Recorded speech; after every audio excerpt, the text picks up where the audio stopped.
What would you do if you woke up in total darkness, in a wooden box, buried under 6 feet of soil?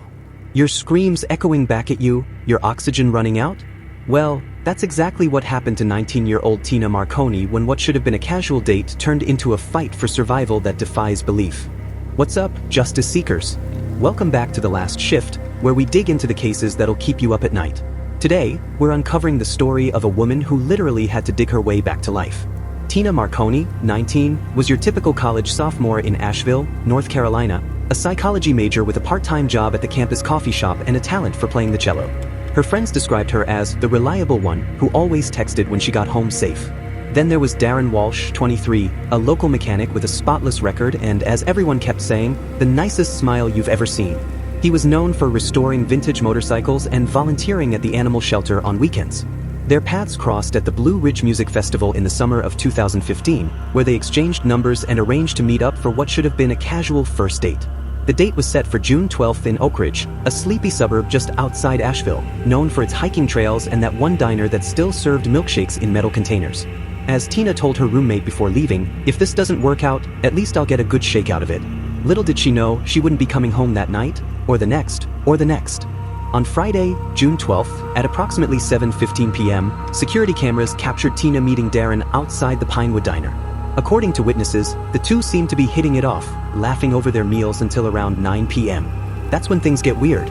Instead of heading back to her dorm, Tina texted her roommate at 9:32 p.m., going for a drive to see the stars. Don't wait up. But according to what Walsh would later tell police, that stargazing trip took a dark turn around 10:15 p.m. when they pulled over at Black Ridge Overlook. He claimed they had an argument, over what, he couldn't remember, and that Tina had stormed off into the woods. Except Tina didn't storm off anywhere. Because what actually happened, as Walsh finally confessed, was that he drugged her drink, and when Tina passed out, he drove her to a remote location on his family's former property. At approximately 11:45 p.m., while Tina was unconscious, Walsh dug a grave, placed her in a crude wooden box that he'd built in his garage, and buried her alive. And the most insane part? Walsh then went home, took a shower, and ordered a pizza. Are you kidding me? While Tina was underground, fighting for every breath, this dude was watching Netflix and eating pepperoni. By Saturday morning, Tina's roommate reported her missing.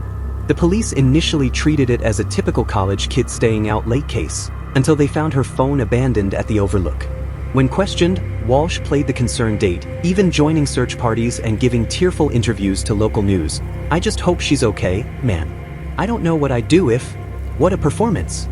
Meanwhile, Tina had regained consciousness in her underground prison. Using a metal barrette from her hair, she began scraping at the wood, fighting splinters and panic attacks, conserving her oxygen by taking shallow breaths. The police were baffled until one detective, Suarez, noticed something odd in Walsh's bank records, a purchase of lumber and hinges the day before the date. When confronted, Walsh maintained his innocence, even as cadaver dogs were brought to search the woods where he claimed Tina had stormed off. What the hell? This guy actually thought he was going to get away with it. Detective Suarez wasn't buying Walsh's act. On day 3 of the investigation, she obtained a warrant to search Walsh's property and found traces of soil matching the Black Ridge area in his truck bed. But the real breakthrough came when officers discovered that Walsh's family had previously owned a 50-acre plot of land that wasn't in the initial search zone. When they expanded their search, one officer, James Mendez, spotted something that made his blood run cold, a small pipe sticking out of the ground, partially hidden by leaves.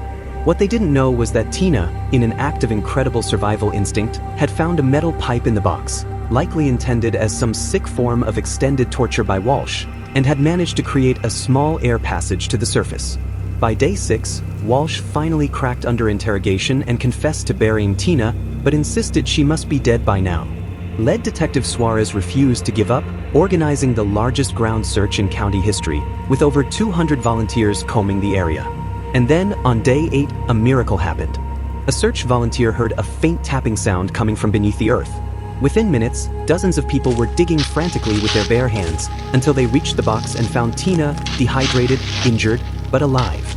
In the courtroom, during Walsh's trial, the prosecutor held up the barrette Tina had used to scrape at the wood.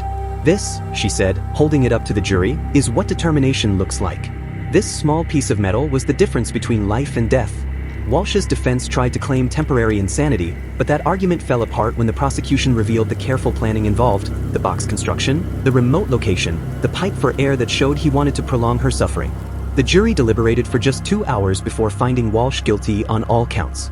The judge, visibly shaken during sentencing, stated, "In my 30 years on the bench, I have never seen such calculated cruelty. The fact that Ms. Marconi survived is nothing short of miraculous." Walsh received life without parole, and as he was led away, Tina, who insisted on being present, stood up and simply said, "You buried me, but I rose." Holy shit! The courtroom erupted in applause. Today, 5 years later, Tina has graduated with a degree in psychology and works as an advocate for trauma survivors. She's written a best-selling memoir titled 6 Feet Over and started a foundation that trains therapy dogs for PTSD patients. Walsh remains in maximum security, where he's been denied appeal twice. His case led to the passage of Tina's Law in North Carolina, which eliminates the possibility of parole for crimes involving unlawful confinement with intent to kill. As for Detective Suarez, she now trains other officers in recognizing the signs of predatory behavior in seemingly normal individuals. She and Tina remain close friends, meeting each year on the anniversary of the rescue for, you guessed it, milkshakes at that same diner. So, the next time you think you're having a bad day, remember Tina Marconi, who fought her way back from being buried alive using nothing but a hair accessory and sheer will to live. What would you do if you were in her situation? Let us know in the comments. Don't forget to dig that subscribe button and bury that like button 6 feet deep. Next, we'll be back with another case that'll make you triple check your locks. Stay safe out there, justice seekers. What the hell would you do if you were buried alive? Let us know in the comments.